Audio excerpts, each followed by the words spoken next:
Alright guys, first thing we got to do is make a couple of springs. We're going to start with a top lever spring. You can see this one's broke off. Snapped off right here. So basically what we're going to do is we're just going to take a piece of spring stock. First thing we're going to do is heat it up and bend it completely over. If you see, we'll make it a little bit longer than what we actually need, and we'll cut off what we don't.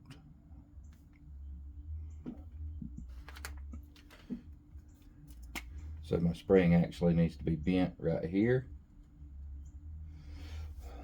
So we're actually going to need double that length. So we'll go right here, and then we'll cut everything else that's not the spring. We got to cut the little tab out and shape everything up.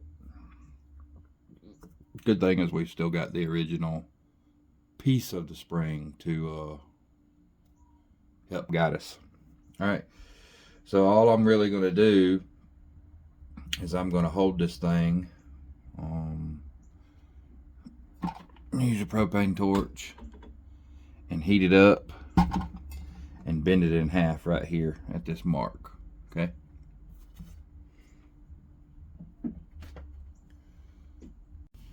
I will say first off that this is my first time ever doing this, so this is definitely not a tutorial. This is just me playing around with learning how to make springs.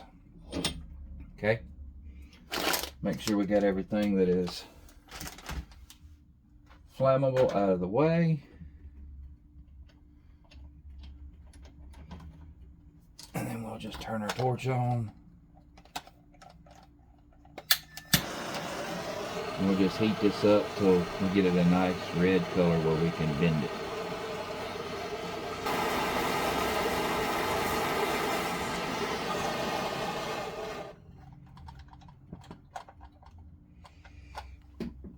And I think what we're doing is we're just getting this hot, but all the heat is wicking down through the larger piece of steel. So what we're going to do is we're going to take and let this all cool off, and then I'll go back and cut this smaller. It's got a lot of heat to it, so we'll let it just air cool. And I'll cut it smaller so we're not working with such a big piece of material. Alright guys, we got her folded in half. In fact, my pliers are still pretty daggum hot. You do this, make sure you wear gloves and eye protection, because like I said, you won't be able to just hold on to these vice grips by hand. But put it in a vise and smushed it down. Then put it on top of the anvil right here.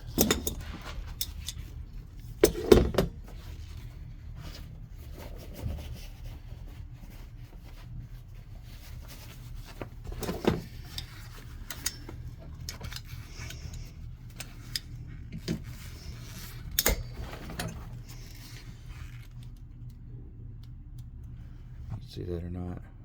Got us a nice flattened spring, and then we'll take and we gotta heat it up again and then beat it back down flat. There's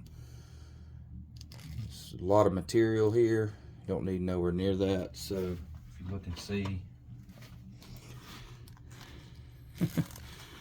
just how much of this we're gonna have to remove. So basically, next step is we're gonna let it cool down, and then we're gonna remove everything out of it that we don't need. I'll go in with a hacksaw and cut it down, probably 2/3 of it off, and then start shaping our spring. Then once we get the mass off, it'll be a whole lot easier to work with the heat, because it's hard when you get this much piece of metal. It's very hard to heat it up and keep it hot, because everything just wicks across into the pliers. So we'll let that cool off and we'll get back to it.